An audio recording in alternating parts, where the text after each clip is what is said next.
Akkam jirtan kabajamtootaa fi hordoftoota YouTube chaanaalii Nasrii Tech and Tips. Rakniin isinii qabadhee dhufe wanta bareedaa keessattuu warreen YouTube hojjechuu barbaaddaniif wanti kun baay'ee isin barbaachisa. Akkaataa appii Canva fayyadamuudhaan tambineela YouTube keessanii yookaan fuulduree YouTube keessanii itti hojjettaniin isin garsiisa. Wanti kun maaliif nu fayyada yoo kan jettan ta'e YouTube keenya namni osoo irratti hin tuqin wanti sun akka nama harkisee viidiyoo teenyarra namni irra nu tuqu yookaan kiliik akka irra nu godhu nu fayyada. Wanta kana haala salphaa fi bifa bareedaa ta'een haala barsiisaa ta'een isin kan hin garsiisu ta'a. Viidiyoo tana warreen haaraa taatan like, share, subscribe godhaadhan isiniin jaa na faana tura.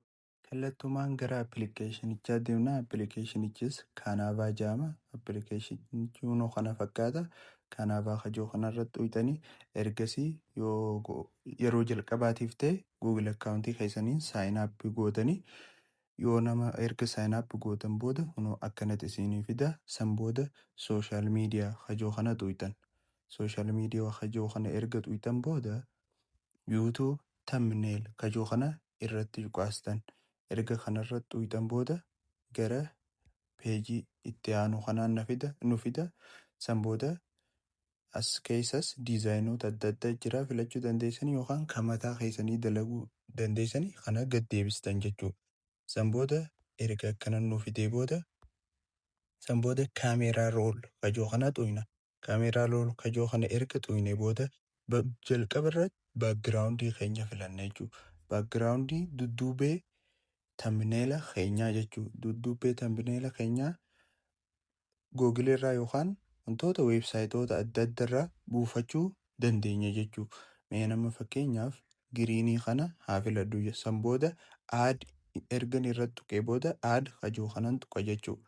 Aad hajoo kana ergan tuqee booda bal'isee guutuu gochuudhaaf noo fiixee kana qabeetiin akkanatti harkisa jechuudha.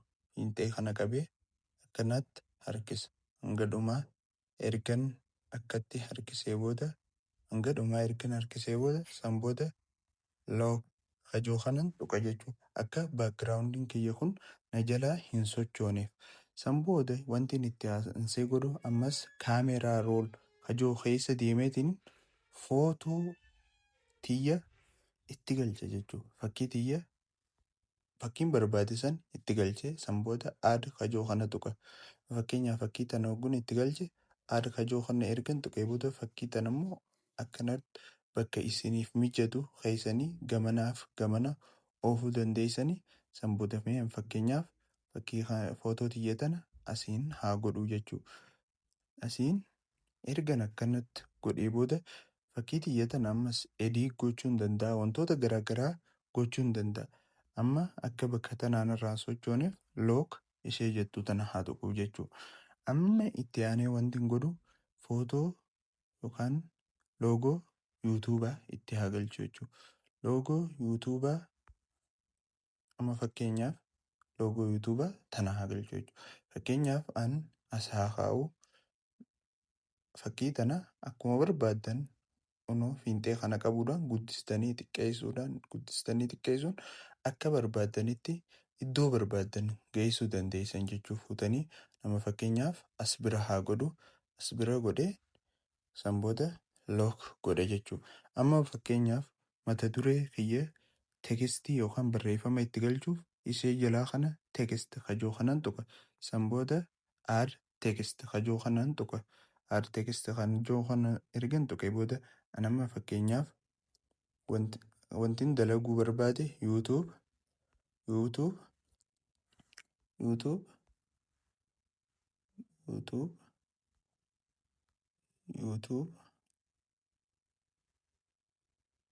fakkeenyaaf wantin dalaguu barbaade YouTube tambineelidha yoo jennu YouTube tambineelii yoo ta'e YouTube jeeneeti san booda thumbnail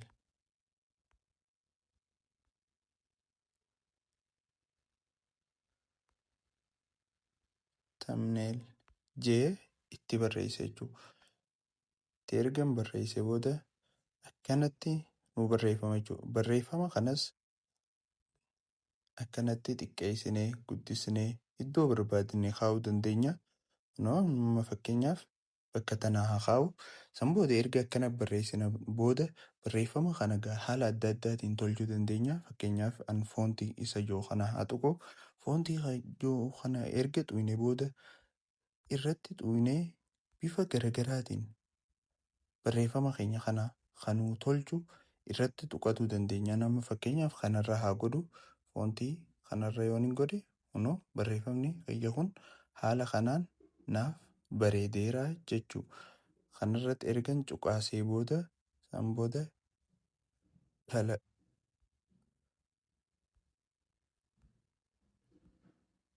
kalara kanin barbaade as keessa filachuun danda'a jechuudha.